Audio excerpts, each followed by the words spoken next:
something that's quietly changing the entire game for business: environmental management accounting, or EMA for short. So let's get right into it, because this is a tool that makes hidden costs and, massive opportunities suddenly pop into clear view. I want you to think about this for a second. What if pollution had a price tag inside the factory? We all get that it has a cost to society, but what if every little puff of smoke, every gallon of wastewater, had a specific dollar amount attached to it before it even left the building? The problem is, traditional accounting, it just doesn't see this stuff. It's treated as an externality, someone else's problem to deal with later. And this slide, it perfectly captures the huge shift in thinking. The old way looks at a pile of scrap metal and thinks, okay, how much is it going to cost to get rid of this? But the EMA view is so much smarter. It sees that exact same pile and thinks, whoa, that's a product we paid for. We bought the raw materials, we used the energy, we paid for the labor, and we got absolutely zero in return. It's not just waste anymore, it's a completely failed product. So how do we start seeing things this way? Well, that's exactly where environmental management accounting comes in. Think of it as a brand new lens for managers, one that lets them see their business with a level of clarity they've just never had before. So here's the official definition, and the keywords to focus on are environmental and economic performance. EMA isn't just about one or the other. It's about tracking both the physical stuff, kilograms of waste, kilowatt hours of energy, and what all of that actually costs in cold, hard cash. And to do that, EMA really stands on two pillars. On one hand, you've got physical EMA, or PEMA. This is the nuts and bolts. It's tracking the actual flow of materials and energy. It's the physical footprint. Then, on the other hand, you have monetary EMA, or MEMA, which is what translates that physical story into the language everyone in business understands: dollars and cents.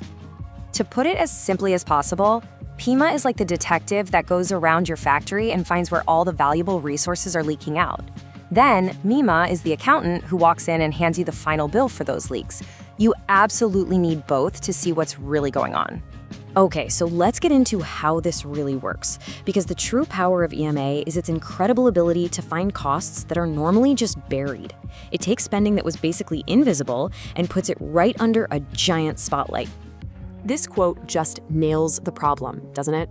For decades, things like handling scrap or treating wastewater weren't totally ignored, but they were just tossed into this giant messy bucket called general overhead.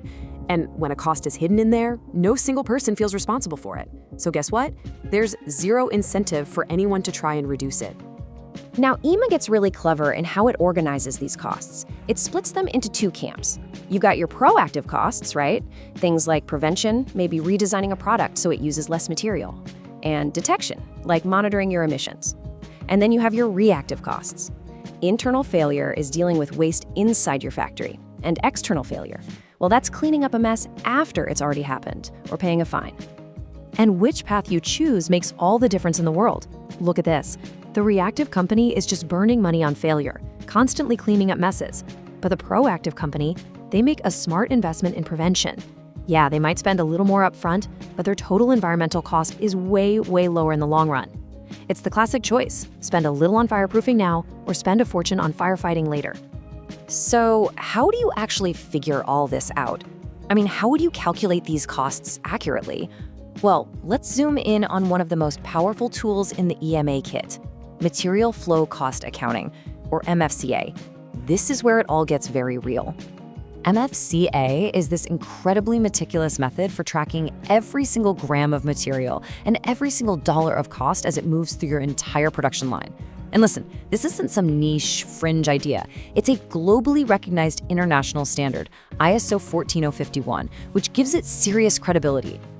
And this right here is the absolute genius of MFCA. It forces you to divide everything your company makes into two simple categories. You've got your positive products. That's the stuff you actually sell to happy customers. And then you have your negative products, all the waste, the scrap, the emissions. It forces you to look at that waste and admit, wow, we invested time, money, and energy into making that, and we can't sell it. So here's how it adds up the true cost of that negative product. See, it's not just the fee for the garbage truck. No. It includes the cost of the raw materials you just lost forever, the cost of the energy you burned to process them, and even the cost of the labor and the wear and tear on your machines that went into creating something you literally just threw away. When companies actually do this math, the number they get is often shocking, way higher than they ever imagined. So look, this is obviously a much smarter way to run a business right now, but what's truly exciting is how EMA is becoming the data engine for the business of tomorrow. Modern tech is putting EMA on steroids. We're talking about Internet of Things sensors that track materials in real time. No more guessing. AI that can predict when a machine is wasting energy and needs maintenance. Even blockchain, creating these untamperable, verifiable records of your entire supply chain. This is taking EMA from just looking at the past to actively predicting and shaping the future. And that future, we all hope, is circular. The circular economy, this amazing idea of eliminating waste and just keeping materials in use forever, it's a great concept, but it's totally impossible without data. You have to know where all your stuff is. EMA provides that exact data, which makes it the absolutely essential accounting system for a world without waste. So why does this matter to investors, to the public? Because EMA provides the hard, verifiable numbers that are required for ESG, environmental, social, and governance reporting. When a company puts out a report saying, here are our greenhouse gas emissions, or here's how much waste we generated, that data is coming straight from its EMA systems. This is how we go from vague promises to actual accountable performance. Okay, so let's just quickly recap the big ideas here. First, old school accounting has a huge environmental blind spot. EMA lights up those hidden costs, and that naturally shifts the focus from just cleaning up messes to preventing them in the first place. Powerful tools like MFCA show you the real jaw-dropping cost of waste. And finally, all this solid data is the bedrock for ESG reporting and the entire circular economy. And that really leaves us with one final big thought. For so long, we've been running businesses with one eye closed, with incomplete information. But if a tool like EMA can finally make every single hidden cost perfectly visible, just imagine what that unlocks. What new levels of efficiency and innovation are possible? Really, what can't we achieve?